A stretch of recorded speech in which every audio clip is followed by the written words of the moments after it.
Pemirsa, setelah lebih dari 2 bulan ditutup akibat pemberlakuan PSBB, kawasan wisata di Puncak Bogor siap dibuka secara terbatas. Salah satunya Taman Safari Indonesia. Penerapan PSBB secara parsial di Kabupaten Bogor, Jawa Barat membuat sejumlah tempat wisata di kawasan Puncak siap dibuka. Salah satunya Taman Safari Indonesia. Meski dibuka secara terbatas, tempat wisata edukasi ini akan memberlakukan protokol kesehatan yang ketat. Kami sudah menerapkan daripada protokol dari kesehatan maupun pencegahan yang ketat sekali.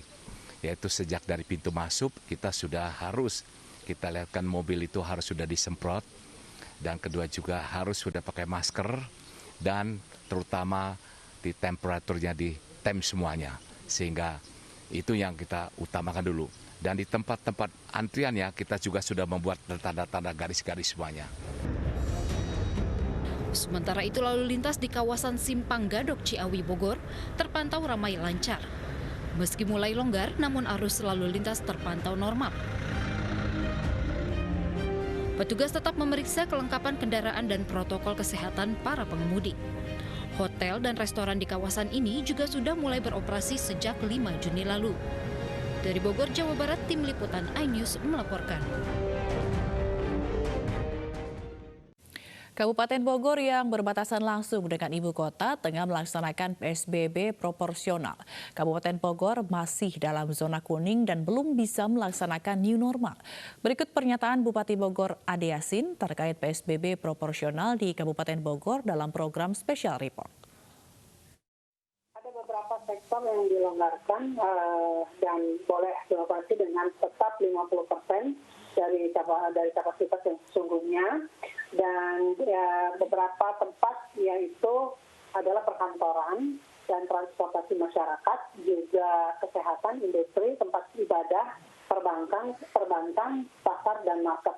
Jadi tetap ada pembatasan seperti PSBB sebelumnya. Untuk pasar dan minimarket atau supermarket ini ada jam buka yang memang dibatasi. Jam buka untuk pasar tradisional itu dari jam 4 pagi sampai jam 1 siang. Tapi untuk supermarket ataupun mall itu dari jam 10 sampai jam 18. Untuk minimarket itu jam 8 sampai jam 18. Jadi tetap ada pembatasan. Dan kapasitasnya juga harus dikurangi 50% dengan menerapkan protokol kesehatan. Tetap dijaga di depan dengan pintu masuk dan keluar yang berbeda, dengan jumlah yang dihitung oleh sektor dan diawasi betul-betul oleh petugas keamanan yang ada di mall tersebut, sehingga tidak terjadi penumpukan atau kerumunan orang di dalam pusat perbelanjaan ataupun di pasar. Baik, kalau untuk lokasi wisata sendiri apakah juga turut dilonggarkan mengingat kawasan Puncak dalam beberapa pekan terakhir ini justru dipadati oleh masyarakat? Iya. Ya, yang kemarin ini kan kawasan Puncak itu dipadati oleh orang-orang dari luar Bogor ya. Dan ini juga sudah kita putar balik sampai hari ini pun kami masih memutar balik orang-orang yang hendak berangkat ke Puncak karena memang pasti melebihi kapasitas. Nah, sebetulnya tempat wisata ini tidak semua tempat wisata dibuka. Jadi kami juga belum membuka tempat wisata yang lebih ke arah kerumunan atau yang memang menimbulkan juga nanti orang berkelompok di salah satu tempat. Jadi yang kami buka hari ini di dalam PSBB yang keempat ini, kami hanya membuka satu tempat wisata yaitu Taman Safari Indonesia dengan beberapa pertimbangan. Tentunya dengan selain protokol kesehatan, di Taman Safari ini kan banyak binatang yang harus dikasih makan ya. Dan protokol kesehatannya adalah harus lengkap dan sesuai dengan aturan, dan juga hanya mereka boleh melihat binatang dari dalam kendaraan yang masuk. Dan tempat-tempat permainan seperti wahana, permainan anak-anak, kolam renang, dan tempat-tempat pertunjukan seperti pertunjukan koboi dan lain sebagainya itu tidak boleh buka. Jadi hanya orang datang ke situ melihat binatang dari dalam mobil. Itu pembatasan yang cukup ketat dari kami. Dan tempat wisata lain kami tidak rekomendasikan untuk buka, dan sampai hari ini belum ada keputusan dari pemerintah daerah maupun dari bupati untuk membuka tempat-tempat wisata yang lain. Ketua Gugus Tugas Percepatan Penanganan COVID-19, Doni Monardo, angkat bicara terkait masa transisi PSBB DKI Jakarta yang baru dimulai. Menurutnya, masa transisi harus diikuti kedisiplinan secara kolektif agar angka penularan di ibu kota tidak kembali melonjak. Dan berikut dialog Doni Monardo dengan rekan kami, Aprilia Putri. Halo pemirsa, berjumpa lagi dengan saya Aprilia Putri. Dalam kesempatan kali ini, saya akan berbincang bersama Ketua Gugus Tugas Percepatan Penanganan COVID-19 yang sekaligus Kepala BNPB Bapak Doni Monardo. Pak, kita langsung saja berbicara mengenai bagaimana masa transisi ini, satu tahap lebih maju yang sudah diberlakukan di beberapa wilayah begitu ya Pak ya. Bagaimana Anda mengamati ini?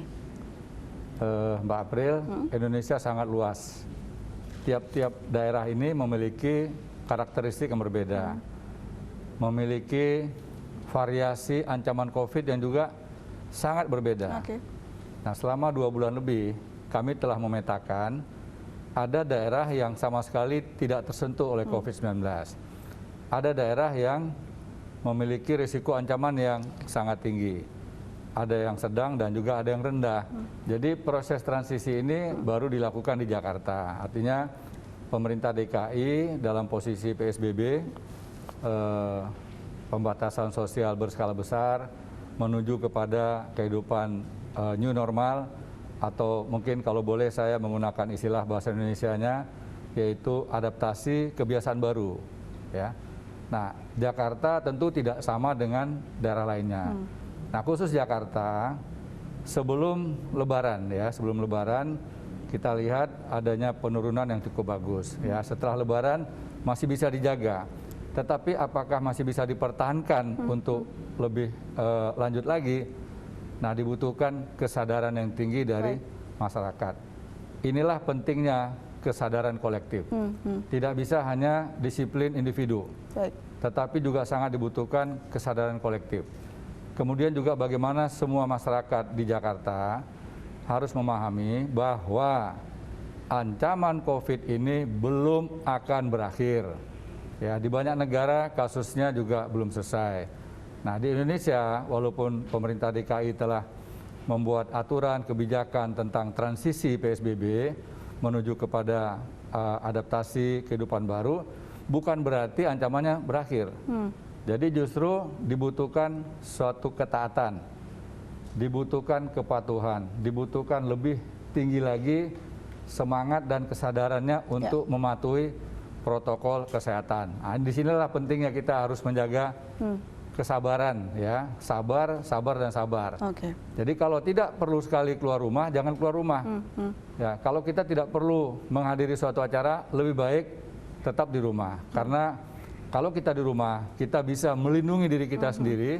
Kita juga bisa melindungi lingkungan sekitarnya.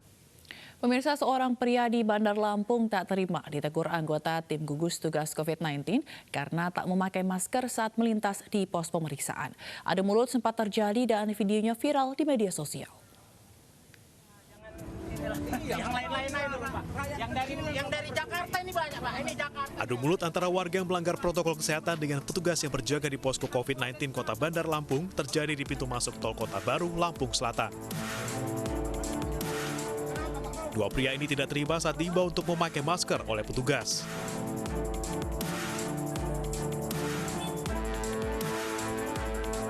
Namun tak berselang lama tersebarnya video, salah satu pria yang melawan petugas pun meminta maaf.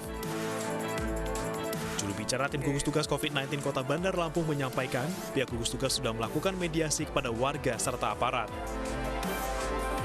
Tim yang lain, kawan-kawan yang lain juga memberikan informasi kepada pihak pengendara bahwa ini adalah untuk kesehatan kita semua.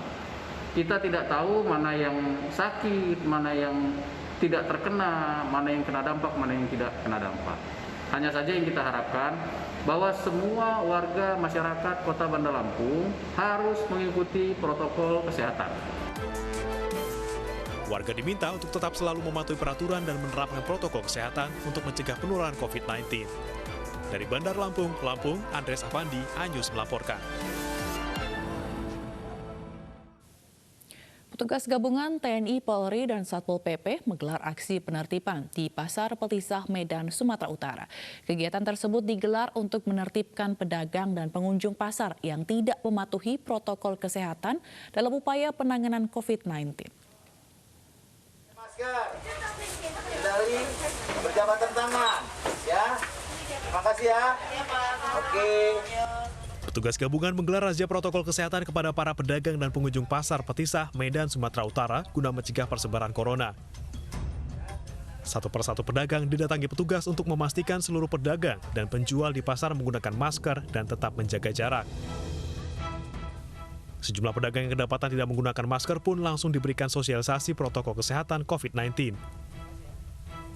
Sementara pengunjung pasar yang kedapatan tak mengenakan masker dilarang memasuki lokasi pasar. Apabila memasuki pasar, seperti sarana yang sudah ada disiapkan di pasar ini, selalu membiasakan mencuci tangan. Itu yang pertama. Kemudian perlengkapan diri yaitu selalu menggunakan masker, ya, menggunakan masker. Saya rasa masyarakat seluruhnya sudah mempunyai masker, cuman kebiasaan masyarakat kadang-kadang lupa atau acuh kadang-kadang menggunakan masker. Penertiban gabungan ini akan terus digelar di seluruh pasar yang ada di Medan. Dari Medan, Sumatera Utara, Ahmad Ridwan Nasution, iNews melaporkan. Polda Sumatera Utara tengah menyelidiki dugaan penyelewengan dana bantuan sosial yang terjadi di 5 wilayah di Sumatera Utara. Penyelidikan ini menyusul protes yang dilakukan warga karena tak kunjung menerima dana tersebut. Minta pengajuan ulang bagi warga yang nggak dapat. Minta pengajuan ulang. Minta pengajuan ulang bagi warga yang tidak terima BLT tetapi merasa layak. Minta pengajuan ulang untuk pencairan BLT. Kericuan ini terjadi saat ribuan warga tengah menghadiri pembagian dana bantuan sosial di Kecamatan Medan Selayang, Medan, Sumatera Utara. Sejumlah warga protes karena menilai pembagian bantuan tidak tepat sasaran dan diduga diselewengkan. Penyelewengan bahkan diduga terjadi di 5 wilayah, yakni Kota Medan, Pematang Siantar, Toba, Samosir, dan Deli Serdang. Polda Sumatera Utara kini tengah mengusut kasus dugaan penyelewengan dana bansos ini. Untuk Direktorat Kriminal Khusus Polda Sumut masih mengumpulkan bahan keterangan untuk apakah terjadi unsur tindak pidana korupsi atau tidak. Sudah ada yang dipanggil? Sedang dilakukan pemeriksaan alat-alat bukti. Polisi kini masih memeriksa sejumlah pihak dalam kasus ini. Para pelaku penyelewengan akan dijerat dengan pasal-pasal tindak pidana korupsi. Dari Medan, Sumatera Utara, Ahmad Ridwan Nasution, iNews melaporkan. Permohonan perpanjangan surat izin mengemudi di areal Pasar Segar membeludak. Bahkan warga harus antri sejak pagi hari karena perpanjangan SIM dibatasi hanya 300 pemohon.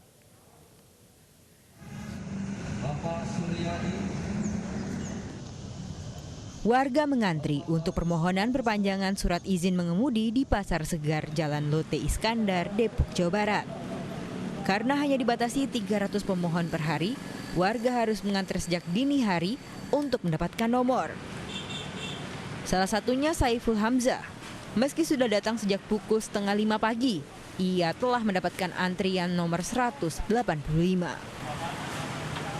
Kemarin tanggal 8 Mei.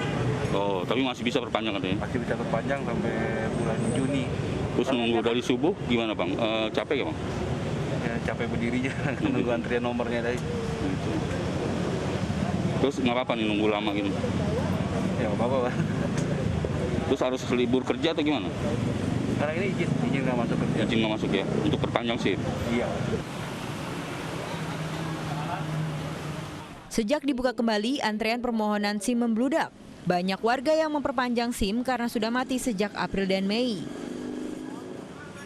Mereka tidak bisa memperpanjang saat itu karena masuk dalam masa PSBB.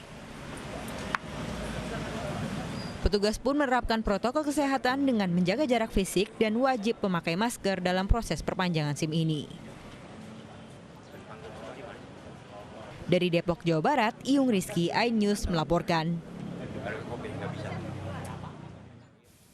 Hal serupa juga terjadi di Cirebon, Jawa Barat. Warga pemohon surat keterangan catatan kepolisian atau SKCK di Polres Cirebon, Kota Jawa Barat membeludak. Pemohon SKCK bahkan mengabaikan protokol kesehatan untuk menjaga jarak.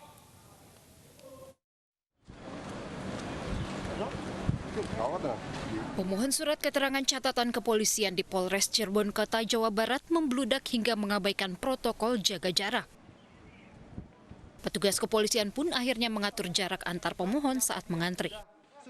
Masyarakat membuat SKCK untuk melamar pekerjaan dan syarat masuk perguruan tinggi. Ya ada peningkatan, ya rata-rata sekitar peningkatan 30%. Dari awalnya kan rata-rata sehari itu 100, sekarang ya sudah sekitar 130, 135, sekitar segituan. Itu kelonjakan karena apa nih? Ya karena sekarang udah anak sekolah rencana mau pada nerusin kuliah gitu. Karena pemohon yang membludak, petugas akhirnya membatasi pemohon yang masuk ke ruangan administrasi. Dari Cirebon, Jawa Barat, Miftahudin, iNews melaporkan.